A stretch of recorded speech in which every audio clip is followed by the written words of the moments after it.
ನಮಸ್ತೆ ಸ್ನೇಹಿತರೆ, ಇವತ್ತು ನಾವು ಪ್ರಥಮ BA ಕನ್ನಡ BA BComನವರಿಗೆ ಇರುವಂತಹ ಕನ್ನಡ ಪ್ರಬಂಧ ಮತ್ತು ಆಡಳಿತ ಕನ್ನಡದಲ್ಲಿ ಈಗಾಗಲೇ ನಾವು ಕೆಲವೊಂದಿಷ್ಟು ಪ್ರಬಂಧದ ಬಗ್ಗೆ ತಿಳ್ಕೊಂಡಿದ್ದೇವೆ. ಇವತ್ತು ಉಳಿದಿರುವಂತಹ ಪ್ರಬಂಧದ ಬಗ್ಗೆ ನೋಡ್ಕೊಳ್ಳೋ. ಈಗಾಗಲೇ ಮೈಸೂರು ರುಮಾಲು, ದಿವಾನಖಾನೆ ಅಂದ ಚಂದ, ನಿದ್ರಾಭ್ಯಾಸ, ವಿರಾಟ ಪರ್ವದ ಸ್ವಾರಸ್ಯ, ನಮ್ಮ ಮನೆಯ ದೀಪ ಇವಿಷ್ಟು ಪ್ರಬಂಧದ ಬಗ್ಗೆ ಕಳೆದ ವಿಡಿಯೋದಲ್ಲಿ ತಿಳ್ಕೊಂಡಿದ್ದೇವೆ.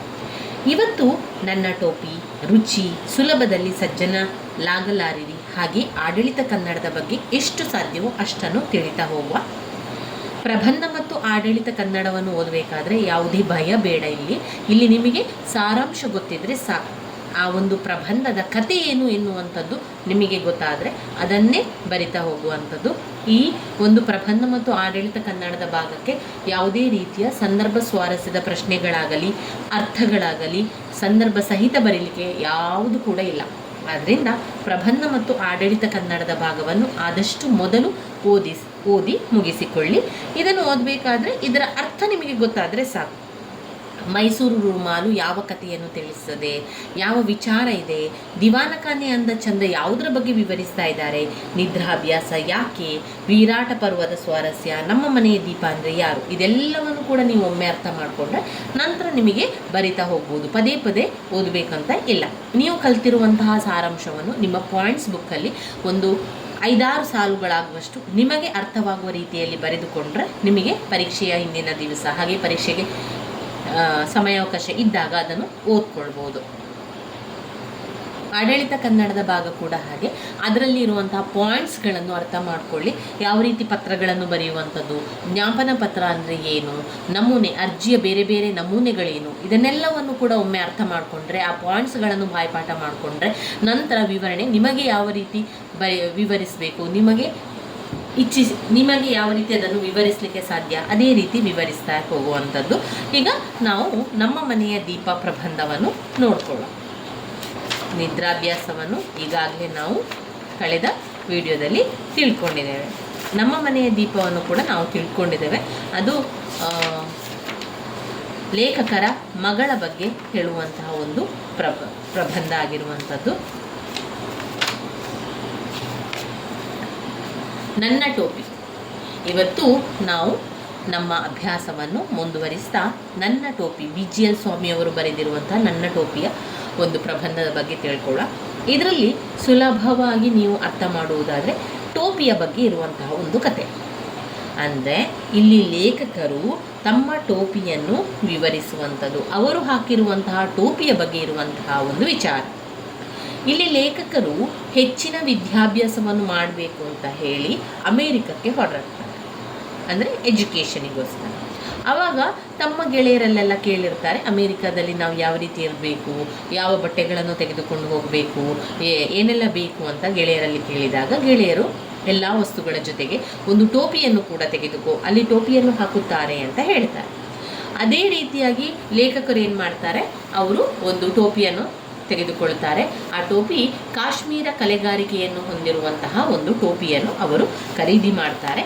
ಹಾಗೆ ಅವರು ಅಮೇರಿಕಕ್ಕೆ ಹೋಗುವಾಗ ಸಂದರ್ಭದಲ್ಲಿ ಆ ಒಂದು ಟೋಪಿಯನ್ನು ಧರಿಸಿಕೊಂಡು ಹೋಗ್ತಾರೆ. ಅವರು ಹಾಕಿರುವಂತಹ ಟೋಪಿಯನ್ನು ಅವರು ಎಲ್ಲೂ ಕೂಡ ತೆಗೆಯುವುದಿಲ್ಲ.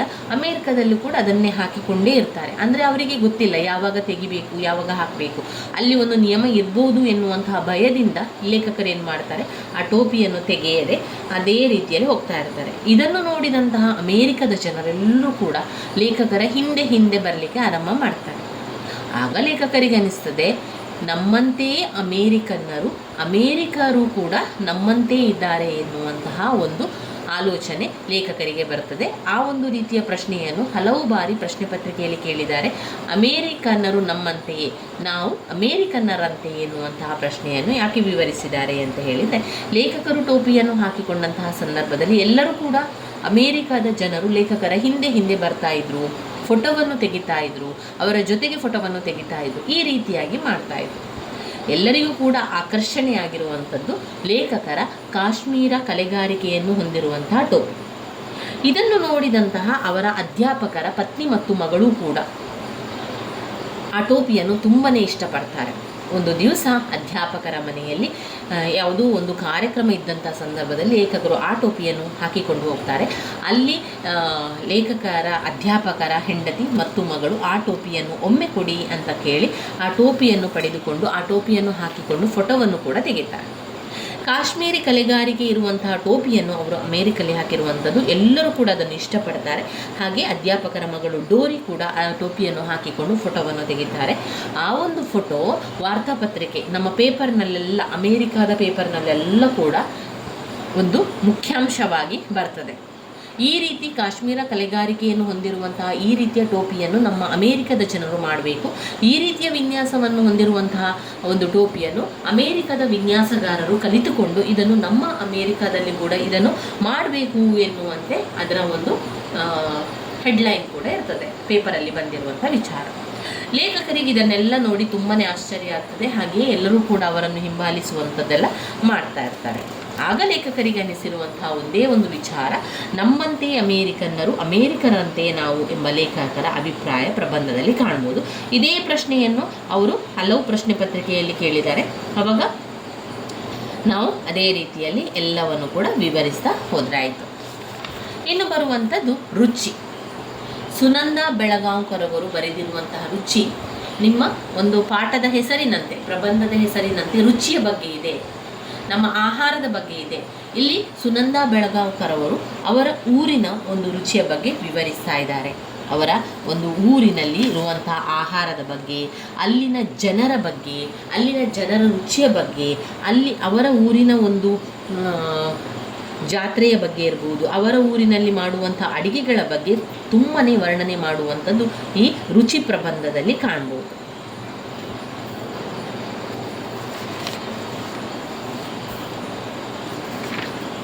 ಇಲ್ಲಿ ಲೇಖಕರು ಸುನಂದಾ ಬೆಳಗಾಂವ್ಕರ್ ಅವರು ತಮ್ಮ ಒಂದು ಮಾತಿನಲ್ಲಿ ಆ ಒಂದು ರುಚಿಯ ಬಗ್ಗೆ ವಿವರಿಸ್ತಾ ಹೋಗ್ತಾರೆ.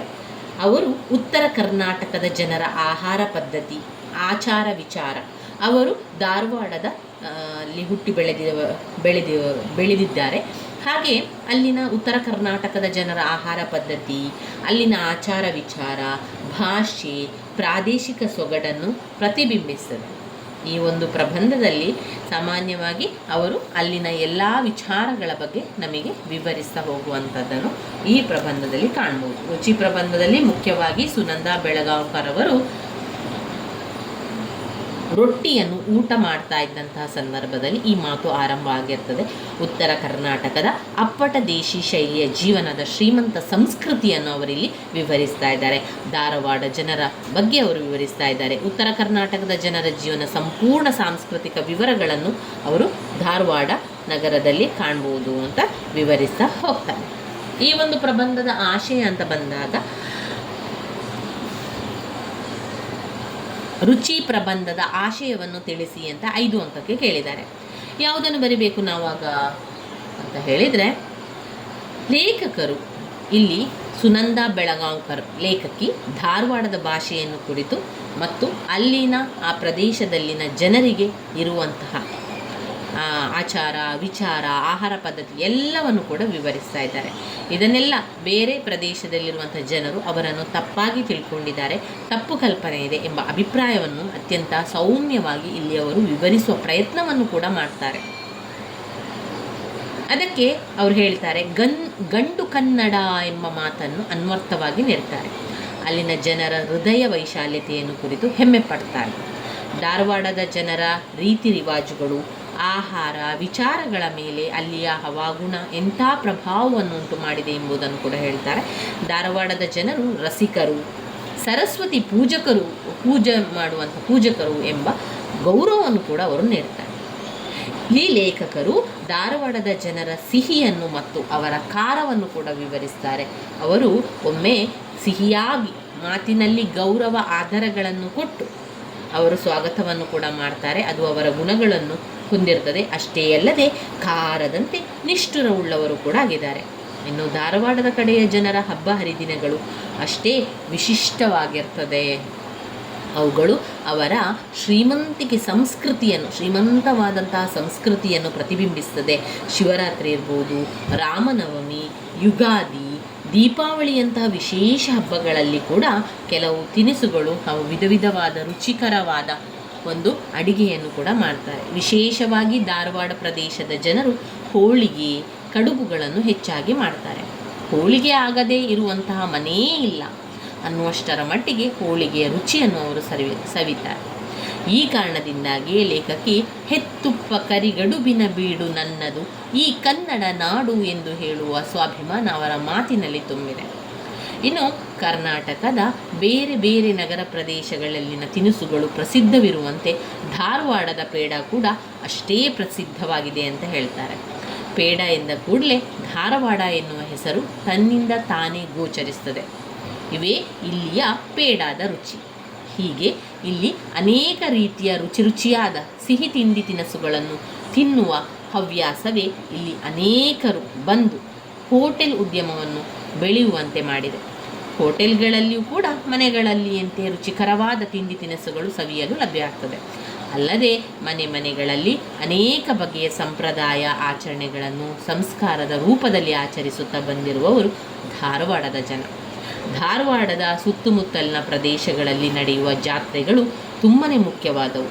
ಒಟ್ಟಿನಲ್ಲಿ ಇಲ್ಲಿಯ ಜನರ ಸಂಗೀತ, ಸಾಹಿತ್ಯ, ಕಲಾಭಿರುಚಿ ಜೊತೆಗೆ ಬಾಯಿ ರುಚಿಯೂ ಸೇರಿ ಬದುಕು ಒಂದು ರುಚಿಕರ ತಿಂಡಿಯಂತೆ ಅಂದುಕೊಂಡು ಅನುಭವಿಸುವ ಸ್ಥಿತಿ ಬಹಳ ಚಂದ.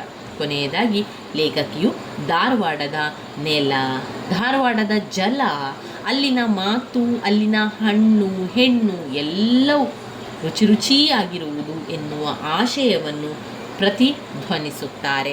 ಒಟ್ಟಿನಲ್ಲಿ ಲೇಖಕರು ಧಾರವಾಡದ ಜನರ ಬಗ್ಗೆ ತುಂಬಾ ಮುಖ್ಯವಾಗಿ ಹೇಳ್ತಾ ಹೋಗ್ತಾರೆ. ಇನ್ನು ಸುನಂದ ಬೆಳಗಾವ್ಕರ್ ಅವರು ಜೀವನದಲ್ಲಿ ರುಚಿ ಎನ್ನುವ ಪದಕ್ಕೆ ಹಲವಾರು ಅರ್ಥ ಆಯಾಮಗಳನ್ನು ಹೇಳ್ತಾರೆ. ಅವೆಲ್ಲವೂ ಲೇಖಕಿಯ ಪ್ರಬಂಧದಲ್ಲಿ ನಾವು ಕಾಣ್ಬೋದು. ಜೀವನದ ರುಚಿ ಅಂದರೆ ಆಸಕ್ತಿ ಇರಬೇಕು. ಆಸಕ್ತಿಯೇ ಇಲ್ಲದಿದ್ದರೆ ಆ ಒಂದು ಜೀವನ ಯಾಕೆ ಎನ್ನುವಂಥದ್ದನ್ನು ಅವರು ವಿವರಿಸುವಂಥದ್ದು. ಪ್ರತಿಯೊಬ್ಬ ವ್ಯಕ್ತಿಗೂ ತನ್ನ ನೆಲ, ತನ್ನ ಜಲ, ತನ್ನ ಭಾಷೆ, ತನ್ನ ಸಂಸ್ಕೃತಿ ಸ್ವರ್ಗದಷ್ಟೇ ಸುಂದರ ಎನ್ನುವ ಅಭಿಪ್ರಾಯವನ್ನು ಕೂಡ ಅವರು ಹೇಳ್ತಾ, ಇದು ಪ್ರತಿಯೊಬ್ಬರಿಗೂ ಕೂಡ ಅವರದೇ ಆದ ಒಂದು ಸಂಸ್ಕೃತಿ, ಅವರ ಭಾಷೆ, ಅವರ ಊರು, ಅವರ ಹಳ್ಳಿ ಅಂದರೆ ಅವರು ಸ್ವರ್ಗದಷ್ಟೇ ಸುಂದರ, ಪ್ರತಿಯೊಬ್ಬರಿಗೂ ಕೂಡ ಅವರವರದೇ ಜಾಗ ಇರುತ್ತದೆ. ಇದು ಲೇಖಕಿಯ ಪ್ರಬಂಧದಲ್ಲಿ ನಮಗೆ ಸ್ಪಷ್ಟವಾಗಿ ಗೋಚರಿಸುತ್ತದೆ. ಇನ್ನು ಬರುವಂತಹ ಪ್ರಬಂಧ ಸುಲಭದಲ್ಲಿ ಸಜ್ಜನಲಾಗಲಾರಿರಿ. ಇದರಲ್ಲಿ ಬರುವಂತಹ ಮುಖ್ಯವಾದ ವಿಶ್ಲೇಷಣೆ, ಈ ಪ್ರಬಂಧದ ವಿಶ್ಲೇಷಣೆ ಅಂತ ಹೇಳಿದರೆ ಭುವನೇಶ್ವರಿ ಹೆಗಡೆಯವರು ಹೇಳ್ತಾ ಇದ್ದಾರೆ, ನಾವು ಯಾವತ್ತೂ ಸುಲಭದಲ್ಲಿ ಸಜ್ಜನರಾಗಲಾರಿರಿ. ನಾವು ಸಜ್ಜನಿಗರಾಗಬೇಕಾದ್ರೆ ಅದು ಸುಲಭ ಇಲ್ಲ. ಮೇಲ್ನೋಟಕ್ಕೆ ಅತ್ಯಂತ ಸರಳವಾಗಿ ಕಾಣ್ಬೋದು, ಆದರೆ ಒಂದು ಜೀವನದಲ್ಲಿ ನಾವು ಜೀವನವನ್ನು ನಡೆಸ್ತಾ ಇದ್ದೇವೆ. ಈಗ ಜೀವನದಲ್ಲಿ ನಾವು ಅದೆಷ್ಟೋ ವಿಚಾರಗಳನ್ನು ಅನುಭವಿಸ್ತೇವೆ, ಕಠಿಣಗಳು ಪರಿಸ್ಥಿತಿ ಬರ್ತದೆ, ಅದೆಷ್ಟೋ ಸಂತೋಷದ ಕ್ಷಣಗಳು, ನೋವಿನ ಕ್ಷಣಗಳು ನಮಗೆ ಬಂದೇ ಬರ್ತದೆ. ನಾವು ಪ್ರಾಮಾಣಿಕವಾಗಿ ಸಜ್ಜನರಾಗಲು ತೊಡಗಿದಾಗ ನಮಗೆ ಹಲವಾರು ಅಡ್ಡಿ ಆತಂಕಗಳು ಕೂಡ ಎದುರಾಗುವಂಥದ್ದನ್ನು ನಾವು ಕಾಣ್ಬೋದು. ಇದು ಜೀವನದ ಗುರಿ ಮಾಡಿಕೊಂಡಾಗ ಹಲವು ತೊಂದರೆಗಳು ಕೂಡ ನಾವು ಎದುರಿಸಲೇಬೇಕಾಗುತ್ತದೆ. ಈ ಪ್ರಬಂಧದ ಆರಂಭದಲ್ಲಿ ಲೇಖಕಿ ಹೇಳ್ತಾ ಇದ್ದಾರೆ, ಒಂದು ದಿನ ನಾನು ಇನ್ನು ಮುಂದೆ ಸಜ್ಜನಳಾಗಬೇಕು ಅಂತ ಅವರು ಒಂದು ದಿನ ಯೋಚನೆ ಮಾಡ್ತಾರೆ. ಯಾವುದೇ ಮನುಷ್ಯನು ಹುಟ್ಟುವಾಗಲೇ ಕೆಟ್ಟವರಾಗಿರುವುದಿಲ್ಲ. ನಂತರದಲ್ಲಿ ಕೆಟ್ಟ ಗುಣಗಳನ್ನು ಕಲಿತ ಮನುಷ್ಯ ಕೆಟ್ಟವನಾಗತೊಡಗುತ್ತಾನೆ ಅಷ್ಟೇ. ಆದರೆ ಎಲ್ಲರೂ ಕೆಟ್ಟ ಗುಣಗಳ ಗಾಳಕ್ಕೆ ಸಿಕ್ಕಿಕೊಳ್ಳುತ್ತಾರೆಂದು ಹೇಳಲು ಸಾಧ್ಯವಿಲ್ಲ. ಹೀಗೆ ಕೆಟ್ಟ ಗುಣಗಳಿಗೆ ಬಲಿಯಾಗದೆ ಇರುವವರು ಒಬ್ಬರೊಬ್ಬರು ಸಿಗಬಹುದು. ಅವರು ಹೇಳ್ತಾರೆ, ಒಂದು ಗುಣ ಗಾಳದಿಂದ ಮುಕ್ತಳಾಗಿ ಸಜ್ಜನರ ಸಾಲಿಗೆ ಸೇರಬೇಕೆನ್ನುವ ಚಿಂತನೆಯಲ್ಲಿದ್ದ ಸಂದರ್ಭದಲ್ಲಿಯೇ ಸಜ್ಜನ ಚರಿತಸಾರ ಎನ್ನುವ ಪುಸ್ತಕವೊಂದನ್ನು ಯಾರೋ ಪರಿಚಯದವರು ಕೊಡ್ತಾರೆ. ಕನ್ನಡದ ಸಜ್ಜನ ಪದಕ್ಕೆ ಸಂವಾದಿಯಾಗಿ ಇಂಗ್ಲಿಷ್ನಲ್ಲಿ ಜೆಂಟಲ್ಮನ್ ಎಂದು ಬಳಸುತ್ತಿದ್ದಾರೆ. ಆದರೆ ಇಂಗ್ಲೀಷ್ನ ಜೆಂಟಲ್ಮ್ಯಾನ್ ಆಗಲಿಕ್ಕೂ ಕನ್ನಡದ ಸಜ್ಜನ ಆಗಲಿಕ್ಕೂ ಬಹಳಷ್ಟು ವ್ಯತ್ಯಾಸ ಇದೆ ಎನ್ನುವುದು ಮುಖ್ಯವಾದ ವಿಚಾರ. ಅವರು ಈ ಪಾಯಿಂಟ್ಸ್ಗಳನ್ನು ಇಲ್ಲಿ ಹೇಳ್ತಾರೆ. ನಾವು ಆ ಪಾಯಿಂಟ್ಸ್ಗಳನ್ನೇ ಬರ್ಕೊಂಡ್ರೆ ಸಾಕು. ಸುಲಭದಲ್ಲಿ ಸಜ್ಜನರಾಗಲಾರದಿ ಆಗಬೇಕಾದ್ರೆ ಏನೆಲ್ಲ ಬೇಕು? ಸತ್ಯವನ್ನೇ ನುಡಿಯಬೇಕು, ಸತ್ಯವನ್ನೇ ನುಡಿಬೇಕು. ಆದರೆ ಮಾತ್ರ ಸಜ್ಜನರಾಗಲಿಕ್ಕೆ ಸಾಧ್ಯ. ಸತ್ಯವನ್ನೇ ನುಡಿಯಬೇಕು, ಸತ್ಯವನ್ನೇ ನುಡಿಯಬೇಕು, ಪರೋಪಕಾರಿಯಾಗಿರಬೇಕು, ಇನ್ನೊಬ್ಬರಿಗೆ ಸಹಾಯವನ್ನು ಮಾಡಬೇಕು, ಗುರು ಹಿರಿಯರಿಗೆ ವಿಧೇಯನಾಗಿರಬೇಕು. ಯಾವತ್ತೂ ನಮ್ಮ ಗುರುಗಳಿಗೆ, ನಮ್ಮ ಹಿರಿಯರಿಗೆ ನಾವು ವಿಧೇಯತೆಯಿಂದ ವರ್ತಿಸುವಂಥದ್ದಾಗಬೇಕು, ವಿಧೇಯತೆಯಿಂದ ವರ್ತಿಸಬೇಕು. ಪರನಿಂದೆ ಕೂಡದು, ಸಹಿಷ್ಣು ಆಗಿರಬೇಕು. ನಾವೆಲ್ಲರೂ ಒಂದೇ ಎನ್ನುವಂಥ ಭಾವನೆ ಬೇಕು. ಪರನಿಂದೆ ಮಾಡಬೇಡ. ಇನ್ನೊಬ್ಬರ ನಿಂದನೆಯನ್ನು ಮಾಡಬೇಕಾದ್ರೆ ಹಲವು ಬಾರಿ ಯೋಚಿಸಬೇಕು. ಯಾರನ್ನು ಕೂಡ ನಿಂದನೆಯನ್ನು ಮಾಡಬಾರ್ದು. ಒಂದು ವೇಳೆ ನೀನು ನಿಂದನೆಯನ್ನು ಮಾಡ್ತಾ ಇದೀಯಾ ಅಂತಾದರೆ ಹಲವು ಬಾರಿ ಯೋಚನೆಯನ್ನು ಮಾಡಿ ನಿಂದನೆಯನ್ನು ಮಾಡು. ಯಾರ ಮನಸ್ಸನ್ನು ನೋಯಿಸಬಾರದು, ವೈರಿಗಳನ್ನು ಪ್ರೀತಿಸಬೇಕು. ನಮ್ಮನ್ನು ಎಷ್ಟೇ ದ್ವೇಷ ಮಾಡಿದರೂ, ನಮ್ಮನ್ನು ಯಾರು ವೈರಿಯಾಗಿ ಮಾಡಿದರೆ ನಾವು ಅವರನ್ನು ಪ್ರೀತಿಸಬೇಕು ಎನ್ನುವಂಥದ್ದು ಇದು ಪ್ರಬಂಧದ ವಿಶ್ಲೇಷಣೆಯಲ್ಲಿ ಬರುವಂಥದ್ದು. ಯಾರನ್ನು ನೋಯಿಸಬಾರ್ದು, ಗುರು ಹಿರಿಯರಿಗೆ ವಿಧೇಯರಾಗಿರಬೇಕು, ಪರನಿಂದನೆಯನ್ನು ಮಾಡಬಾರ್ದು. ಇದೆಲ್ಲ ಕೂಡ ಈ ಒಂದು ಪಾಯಿಂಟ್ಸ್ನಲ್ಲಿ ಬರ್ತದೆ. ಈ ಒಂದು ಪಾಯಿಂಟ್ಸ್ ನಿಮಗೆ ಗೊತ್ತಿದ್ದರೆ ಸಾಕು, ಅದನ್ನೇ ವಿವರಿಸ್ತಾ ಹೋಗಿ. ಇನ್ನು ಪ್ರಬಂಧದ ಸಾರಾಂಶದಲ್ಲಿ ಅದನ್ನೇ ಕೊಟ್ಟಿದ್ದಾರೆ ನೋಡಿ. ಸತ್ಯವನ್ನೇ ನುಡಿಯಬೇಕು, ಸುಲಭದಲ್ಲಿ ಸಜ್ಜನರಾಗಲಾಗಿರಿ ಪ್ರಬಂಧದ ಒಂದು ಸಾರಾಂಶ. ನಾವು ಸಜ್ಜನರಾಗಬೇಕು ಅಂತಾದರೆ ಯಾವೆಲ್ಲ ಗುಣವನ್ನು ಹೊಂದಿರಬೇಕು ಅದನ್ನು 6 ಪಾಯಿಂಟ್ಸ್ಗಳಾಗಿ ಕೊಟ್ಟಿದ್ದಾರೆ. ಸತ್ಯವನ್ನೇ ನುಡಿಯಬೇಕು, ಪರೋಪಕಾರಿಯಾಗಿರಬೇಕು, ಗುರು ಹಿರಿಯರಿಗೆ ವಿಧೇಯನಾಗಿರಬೇಕು, ಪರನಿಂದನೆ ಮಾಡಕೂಡದು, ಸಹಿಷ್ಣು ಆಗಿರಬೇಕು. ಸಹಿಷ್ಣು ಅಂದರೆ ನಾವೆಲ್ಲರೂ ಒಂದೇ ಎನ್ನುವಂಥ ಭಾವನೆ ಇರಬೇಕು. ಯಾರ ಮನಸ್ಸನ್ನು ನೋಯಿಸಬಾರದು, ವೈರಿಗಳನ್ನು ಪ್ರೀತಿಸಬೇಕು. ಈ 6 ಸೂತ್ರಗಳು ನಾವು ಜೀವನದಲ್ಲಿ ಅಳವಡಿಸಿಕೊಂಡ್ರೆ ನಿಜವಾಗಿಯೂ ನಾವು ಸಜ್ಜನರಾಗ್ತೇವೆ ಎನ್ನುವಂಥದ್ದೇ ಈ ಒಂದು ಪ್ರಬಂಧದ ವಿಚಾರ ಆಗಿದೆ. ಇನ್ನು ಬರುವಂಥದ್ದು ಆಡಳಿತ ಕನ್ನಡ. ಮುಂದಿನ ವಿಡಿಯೋದಲ್ಲಿ ನಾವು ಉಳಿದಿರುವಂತಹ ಆಡಳಿತ ಕನ್ನಡದ ಬಗ್ಗೆ ತಿಳ್ಕೊಳ್ಳುವ ಸ್ನೇಹಿತರೆ. ನನ್ನ ವಿಡಿಯೋಸ್ ಎಲ್ಲ ನಿಮಗೆ ಇಷ್ಟ ಆಗಿದ್ದರೆ ಲೈಕ್ ಕೊಡಿ, ಶೇರ್ ಮಾಡಿ, ಸಬ್ಸ್ಕ್ರೈಬ್ ಮಾಡಲಿಕ್ಕೆ ಮರಿಬೇಡಿ. ಧನ್ಯವಾದಗಳು.